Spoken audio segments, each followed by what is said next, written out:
নমস্কাৰ ৰূপজ্যোতি টিপছলৈ আপোনাক স্বাগতম জনাইছোঁ।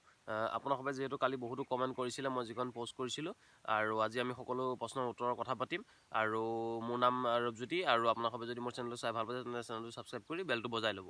আৰু এই চেনেলটোত আমি বিভিন্ন ধৰণৰ খেতি related video' farming related video' আৰু কেনেকৈ আমি স্বাৱলম্বী হ'ব পাৰোঁ সেই বিষয়ে আমি আলোচনা কৰি আছোঁ। প্ৰথমজনে কমেণ্ট কৰিছিলে ফেন অফ ছিংগাৰ।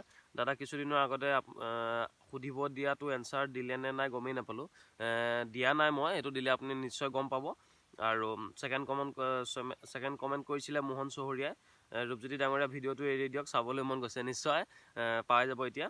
আৰু এজনে কৈছিল লোকেল মুৰ্গীৰ বিষয়ে। লোকেল মুৰ্গী মই ভিডিঅ' বনাই থৈছোঁ, আপোনালোকে যদি চোৱা নাই চাই ল'ব। আৰু নেক্সট কমেণ্ট কৰিছিলে এইটো কথা জনাব, আপোনাৰ ভিডিঅ'লৈ অপেক্ষা কৰিম। নিশ্চয় এতিয়া পাই যাব আপুনি। আৰু দীপাংকৰ বৰাই কমেণ্ট কৰিছিলে ভেকচিন চিডিউলটো দিব। ভেকচিনৰ চিডিউলটো আমি দিম, নিশ্চয় দিম, কিন্তু আমি যিটো প্ৰেক্টিকেলি কৰি পেলাই দেখাম মানে। এতিয়াতো আপুনি কৈ দিলে বুজি নাপাব। বা দুটা ভেকচিন আছে, মই আগতেও কৈছোঁ, ডাক কলেৰা আৰু ডাক প্লাগ, আৰু সেইকেইটা ভেকচিনৰ মাৰিব লাগিব।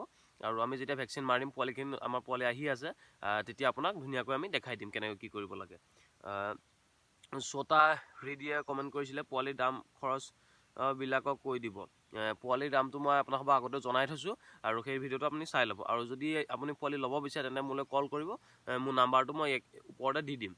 আৰু ভেকচিন কি দিব লাগিব? ভেকচিন দুটা আছে, মই ক'লোঁ, ডাক প্লাগ আৰু ডাক কলেৰা। এই দুটা দিবই লাগিব, নিতান্তই প্ৰয়োজনীয়। আৰু প্ৰথম অৱস্থাত এণ্টিবায়'টিক বা ভিটামিন এইবিলাক খুৱাব লাগিব। ৰাতুল বৰুৱাই কমেণ্ট কৰিছিলে বতা চৰাই পালন আৰু বজাৰৰ বিষয়ে অলপ জনাবচোন। মই বতা চৰাইৰ এজন ভাল উৎপাদক, মানে তেওঁ অসমৰ বাবে কাম কৰি আছে। মিনিমাম তেওঁ 50খনমান তেওঁ বতা চৰাই মানে ফাৰ্ম বনাই দিলে অলৰেডি, আৰু বহুত মানুহক তেওঁ জাগ্ৰত কৰি আছে। আৰু তেওঁৰ লগত মই কালি প্ৰায় 1 ঘণ্টা কথা পাতিছোঁ। আৰু তেওঁক মই সুধিছোঁ যে আমি কেনেকৈ কি কৰিব লাগে। তেওঁ কৈছে সকলো মই ডিটেইলছ দি আছোঁ, আৰু তেওঁ ডিটেইলছখিনি দিলে মই আপোনালোকৰ বাবে ভিডিঅ' লৈ আহিম। চিন্তা কৰিবলগীয়া একো নাই। আৰু বতা চৰাই বুলি নকয়, এইটো আমি কোৱেল বাৰ্ড বুলি কয়, এইটো জাপানীজ কোৱেল। আৰু কোৱেল বাৰ্ডটোৰ বিষয়ে আমি বিশদভাৱে আলোচনা কৰিম। আপুনি নিশ্চয় কোৱেলৰ কথা সুধিছিলে, বতা চৰাই নহয়, কোৱেল বাৰ্ড বুলি কয় এইটো। তাৰপিছত কৈছিলে অনিল গগৈয়ে যোৰহাটত গাহৰি দানা ক'ত পাম, মোক আৰু ভাল জাতৰ গাহৰি পোৱালি লাগে। যোৰহাটৰ ওচৰে পাঁজৰে যোৰহাটৰ কথাটো আমি ভালকৈ ক'ব নোৱাৰিম, কিন্তু আপুনি তেজপুৰত ভাল জাতৰ গাহৰি পাব। আৰু দানাবিলাক আপুনি যিবিলাক দোকানতে গৰু ছাগলী দানা পোৱা যায়, তাতে আপুনি দানাটো পাই যাব। আৰু গডৰেজৰ আছে, ভাল জাতৰ গডৰেজ কোম্পানী, ভাল জাতৰ পোৱা যায়। আপোনাৰ কণ্টেক্ট নাম্বাৰটো দিবচোন। জিতেন গগৈ কমেণ্ট কৰিছিলে। মোৰ নাম্বাৰ সকলো ভিডিঅ'তে প্ৰায় দিয়াই আছে, আপুনি চেক কৰক, পাই যাব। নিপু কলিতা কৈছিলে এটা ডিমা দিয়া হাঁহে দিনটোত কিমান আহাৰৰ প্ৰয়োজন হয়? এটা কণী দিয়া আপুনি হাঁহক যথেষ্ট পৰিমাণে আহাৰ খুৱাব পাৰে। আপুনি মিনিমাম 100ৰ পৰা 150 গ্ৰামমান আপুনি দানা খুৱাব পাৰে। আৰু হাঁহে যিমান দিলেও খাই থাকে, তেন্তে আপুনি যেতিয়া কণী পাৰিব তেতিয়া অলপ বেছিকৈ খুৱাব, প্ৰব্লেম নাই। আৰু নেক্সট কমেণ্ট কৰিছিলে জিতুল নাথ RJ, 300 কেম্বেল হাঁহ পুহিলে মাহে কিমানকৈ লাভ হ'ব জনাবচোন। হাঁহৰ লাভালাভৰ বিষয়ে মই আগতে কৈ দিছোঁ, আজি সেই কথা নাপাতোঁ। আপুনি ভিডিঅ'টো যদি চোৱা নাই তেতিয়া চাই ল'ব। বিশ্বজিত বৰাই কমেণ্ট কৰিছিলে ভেকচিনৰ বিষয়ে জনাব। ভেকচিনৰ কথা মই ক'লোৱেই। শ্ৰীকৃষ্ণ গোচৰ তেওঁ কৈছে আপুনি মোক হাঁহৰ ভেকচিন দিয়াব পাৰিব নেকি? মই হাঁহ অনাৰ কাৰণে ঘৰ বনালোঁ, সকলো ব্যৱস্থা কৰিলোঁ, কিন্তু ভেকচিন বিচাৰি পোৱা নাই, সেইকাৰণে হাঁহৰ ফাৰ্ম খুলিব পৰা নাই। আপোনাক এটা কথা জনাই দিওঁ, আমি ভেকচিন লিমিটেড, আৰু যিকেইজন কাষ্টমাৰে আমাৰ পৰা পোৱালি ল'ব তেওঁলোককহে আমি ভেকচিনৰ যোগান ধৰিব পাৰিম।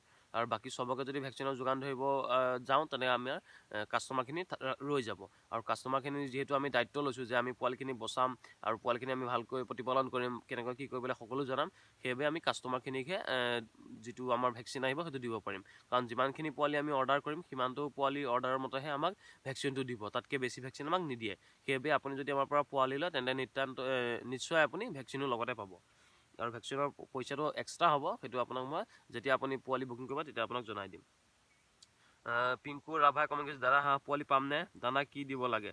মোৰ বহুত মন আছে। নিশ্চয় আপুনি পাব, সকলো পাব, পোৱালিও পাব, দানাও পাব। আপুনি কোন ডিষ্ট্ৰিক্টৰ এইটো মোক নক'লে, পিংকু ৰাভা। আৰু হাঁহৰ পোৱালি আপুনি পাব, মোলৈ কল কৰক, মই নাম্বাৰটো দিয়েই দিছোঁ, আপুনি কল কৰি আপুনি বুক কৰি ল'ব পাৰিব। আৰু নেক্সট কোটা আমাৰ বুকিং 25-26 ষ্টাৰ্ট হ'ব। মই ভিডিঅ' বনামেই, আপুনি চিন্তা কৰিবলগীয়া নাই। শ্বাহজাহান আলীয়ে কমেণ্ট কৰিছিলে 50 ফুট দীঘল, 11 ফুট বহল ঘৰত কিমানটা হাঁহ পুহিব পৰা যাব? এটা হাঁহক 1.2 মানকৈ জেগা লাগে, মানে 1.2 ফিটমান জেগা লাগে। যিহেতু আপুনি 50 আৰু 11 বুলি ক'লে, তেন্তে আপুনি মিনিমাম 400 হাঁহ ৰাখিব পাৰিব, প্ৰব্লেম নাই। 400 হাঁহ আপুনি ধুনীয়াকৈ ৰাখিব পাৰিব। খালি কণী পৰা সময়ত আপুনি এক্সট্ৰা কৰি দিব, যাতে কণীবিলাক নাভাঙে বা তেনেকুৱা। গোবিন্দ বিয়ে কৈছে ৱেইটিং কৰি আছোঁ আপোনাৰ ভিডিঅ'টোৰ বাবে, ধন্যবাদ। ভিডিঅ'টো এতিয়া পাই যাব। ৰাজু মুৰ্মুৱে কমেণ্ট কৰিছে, দাদা খাকী কেম্বেল পোৱালি পাম নেকি? পাব, আপুনি মোক কল কৰক, নিশ্চয় পাব। আৰু মন যায় কমেণ্ট কৰিছে, খাকী কেম্বেল পোৱালি যোৰহাট তিতাবৰ ফালে ছাপ্লাই আহেনে? বৰ্তমান আমি ইমান দূৰলৈ দিব পৰা হোৱা নাই। আমি এতিয়া নগাঁও, মৰিগাঁও, কলিয়াবৰ, গুৱাহাটী এইকেইটাতে দিব পৰা হৈ আছোঁ। আৰু আগলৈ যদি পাৰোঁ ল'ব পাৰিব। আৰু আপুনি যিহেতু যোৰহাটৰ হয়, যোৰহাটৰ বহুতো কাষ্টমাৰ আছে, আপুনি ওচৰে পাজৰে যোগাযোগ কৰি লওক, তেতিয়া আপুনি নিবলৈ সুবিধা হ'ব। বিজয় বৰাই কৈছে, দাদা পোৱালি উলিয়াবলৈ কেনেকৈ কি কৰিব লাগে অলপ জনাবচোন। ইনকুবেটৰ ব্যৱহাৰ কৰিব পাৰে পোৱালিৰ কাৰণে, আৰু ইনকুবেটৰৰ মই কথা পাতিছোঁ, দুই এজনে কৰি আছে, মই তেওঁলোকৰ ঘৰত অতি সোনকালে গৈ আছোঁ। মাধৱ বৰ্মনে কৈছে, দাদা মুৰ্গী পোৱালি আছে নেকি? মুৰ্গী পোৱালি আপুনি দেশী মুৰ্গীটো আপুনি গুৱাহাটী আজাৰাত পাব। আৰু জেহেৰুল ইছলামে কৈছে, কেম্বেল হাঁহৰ পোৱালিৰ দামটো উল্লেখ কৰিব প্লিজ। আপুনি যদি পোৱালি বুক কৰিব বিচাৰে তেন্তে মোলৈ কল কৰক, মই নিশ্চয়কৈ আপোনাক জনাই দিম। আৰু তাৰপিছত আমাৰ মেইন কথাটো আছিলে, এবিঘা পুখুৰীত আমি কিমানটা খাকী কেম্বেল পুহিব পাৰোঁ। আৰু বহুজনৰ লগত মই ৰিচাৰ্চ কৰিলোঁ, বহুজনৰ লগত কথা পাতিলোঁ, আৰু বহুতো উত্তৰ দিছে। কিন্তু আমি এটা নতুন উপায় উলিয়াব লাগিব, যিহেতু আমি কৰিব লাগিব।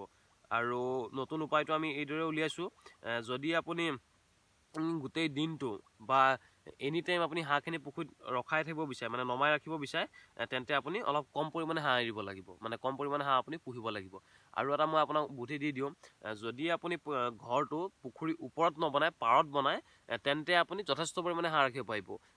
মই কোৱা মতে, ডক্টৰজনে কোৱা মতে মিনিমাম আমি 1 বিঘাত 600 হাঁহ ৰাখিব পাৰোঁ, যদি আমি ঘৰটো পাৰত বনাওঁ, মানে পানীৰ ওপৰত নহয়, পুখুৰী পাৰত, যিটো মই আপোনালোকক দেখাইছিলোঁ লংকাৰ যিটো উদালিয়ে বনাই আছিলে, তেনেকুৱাকৈ আপুনি মানে 0.5% আপোনাৰ 50% পানীৰ ওপৰত আৰু 50% ভিতৰত, যাতে ৰাতি যেতিয়া থাকিব হাঁহবিলাক, তেতিয়া যাতে বিষ্ঠাটো পুখুৰীত যাবলৈ নাপায়। মানে সেই বিষ্ঠাটো যদি পুখুৰীলৈ নাযায়, তেতিয়া পুখুৰী এমনিয়া বা পুখুৰীত গেছ হোৱা কোনো মানে কথা নাই। আৰু যদি আপুনি গোটেই দিনটো নমাই ৰাখিব বিচাৰে, তেন্তে আপুনি 1 বিঘাত মিনিমাম 100টা হাঁহ আপুনি ৰাখিব পাৰিব, মানে এনি টাইম যদি আপুনি পুখুৰীত ৰাখিব বিচাৰে। আৰু যদি আপুনি ঘৰ বনাইছে আৰু পুখুৰী পাৰত বনাইছে, তেন্তে আপুনি 600 হাঁহ, মেক্সিমাম আপুনি 600 হাঁহ ৰাখিব পাৰিব। সেইজন ডক্টৰে কোৱা কথা, আমি কোৱা কথা নহয়।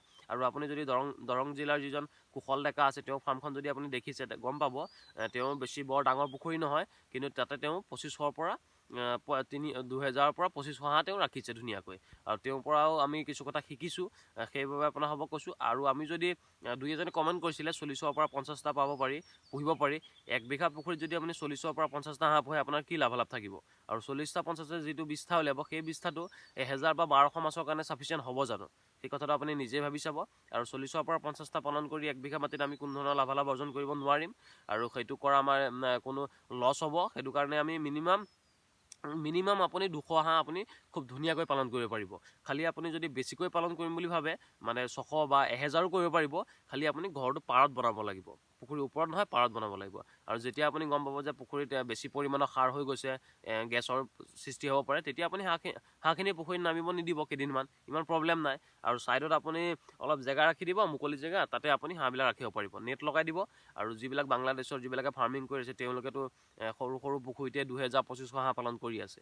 তেওঁলোকে সেইটো কৰে, মানে আপোনাৰ ছাইডত অলপ জেগা ৰাখি দিয়ে, যাতে হাঁহখিনি তাতে চৰি কৰি তাতে দানা খাই থাকিব পাৰে। আৰু যেতিয়াই প্ৰয়োজন হ'ব, তেতিয়াই পানীত নমাই দিব, ইমান প্ৰব্লেম নাই। আপোনালোকে ইমান চিন্তা কৰিবলগীয়া একো নাই, বহুত কৰি আছে, আপোনালোকে আৰম্ভ কৰক, নিশ্চয় আপুনি সফল হ'ব। আৰু যিসকলে কৰিম বুলি ভাবি আছে, কৰক। আপোনাক বহুতো কথা ক'ব, কিন্তু আপুনি নিজৰ যিটো মনে কয় সেইটোৱে আপুনি কৰি যাওক। আৰু বেছি লাভৰ বাবে মই সেইটোৱে ক'লোঁ, বেছি লাভৰ বাবে আপুনি যদি বেছিকৈ পালন কৰিম বুলি ভাবে, আপুনি ছাইডত অলপ জেগা ৰাখি ল'ব, মুকলি জেগা, আৰু তাতে আপুনি হাঁহখিনি ৰাখি দিব। আৰু যেতিয়া আপোনাৰ মন যায়, তেতিয়া আপুনি পানীত যাব দিব। আৰু পানীৰ ওপৰত যদি আপুনি ঘৰটো বনায়, তেতিয়া আপুনি তলত ঢাৰি দিব, যিটো ঢাৰি আপোনাৰ মানে বাঁহেদি বনাই লয়, মানে বাঁহৰ ফালি এনেকৈ বনাই লয়। যিটো ফাৰ্ম আমাৰ বনাই থকা হৈছে, আপোনাক মই নিশ্চয় দেখাম। আৰু তাতে যদি আপোনাৰ বিষ্ঠাটো উলিয়ায়, সেইটো আপুনি পানীত পৰি নাযায়, সেইটো আপুনি ৰাতিপুৱা সাৰি পেলাই বাহিৰত পেলাই দিব পাৰিব, কোনো প্ৰব্লেম নাই। তেতিয়া আপুনি 1000 হাঁহো ধুনীয়াকৈ ৰাখিব পাৰিব। খালি আপোনাৰ বিষ্ঠাটো পানীত যাব নালাগে, এনি টাইম যিটো বিষ্ঠা। আৰু তাৰ বাহিৰে একো প্ৰব্লেম নাই। 1000 হাঁহ যদি আপোনাৰ এবিঘা পুখুৰীত নামিও থাকে দিনৰ দিনটো, তেন্তে প্ৰব্লেম নাই। আৰু এটা কথা আপুনি লক্ষ্য কৰিব, হাঁহে বিষ্ঠাটো পটকৈ পানীত উলিয়াই নিদিয়ে, যিমান পাৰত বহিহে বেছিভাগে বিষ্ঠাটো উলিয়ায়। সেইকাৰণে ইমান প্ৰব্লেম নাই গেছৰ। আৰু গেছৰ প্ৰব্লেম হ'লে আপুনি চূণ ইউজ কৰি থাকিব, আৰু কিবাকিবি মেডিচিনো পায়, সেইবিলাকো ইউজ কৰিব পাৰে। কিন্তু ইমান প্ৰব্লেম নহয়, হাঁহে ইমান প্ৰব্লেম ক্ৰিয়েট নকৰে। আৰু যিহেতু বহুতে কৰি আছে, আৰু বহুত ডাঙৰ ফাৰ্মিং কৰি আছে সৰু পুখুৰীৰ পৰাই, সেইবাবে আপোনাক হ'ব কৈছোঁ, আপোনালোকে চিন্তা কৰিবলগীয়া একো নাই। আপুনি মিনিমাম 200 হাঁহ আপুনি ৰাখিবই পাৰিব। আৰু আমিতো 2 বিঘা পুখুৰীত আমি 1200 হাঁহৰ টাৰ্গেট লৈ থোৱা আছে। আপোনালোকে যেতিয়া আমি ফাৰ্মিং কৰি যাওঁ, আপোনালোকে নিশ্চয় দেখি যাব। আৰু আজিৰ ভিডিঅ'টো আৰু বেছি দীঘল নকৰোঁ আৰু আপোনালোকৰ যিকোনো যদি সুধিব লগা থাকে এনেকৈ সুধিব, মই আগলৈকো আপোনালোকৰ সকলো প্ৰশ্নৰ উত্তৰ দি যাম আৰু ফাৰ্মিং আমি কৰি যাম। আৰু নেক্সট কথা আমাৰ যেতিয়া বুকিং ষ্টাৰ্ট হ'ব মই এটা ডেডিকেটেড ভিডিঅ' বনাই দিম, আপোনালোকে চিন্তা কৰিবলৈ একো নাই। আৰু মোৰ নাম্বাৰ দিয়া আছে, খাকী কেম্বেলৰ বিষয়ে যিকোনো তথ্য জানিবলৈ আপুনি মোৰ নাম্বাৰটোত কল কৰক। আৰু আজিৰ ভিডিঅ'টো ইমানে, ভিডিঅ'টো চোৱাৰ বাবে ধন্যবাদ। আপোনাৰ দিনটো শুভ হওক।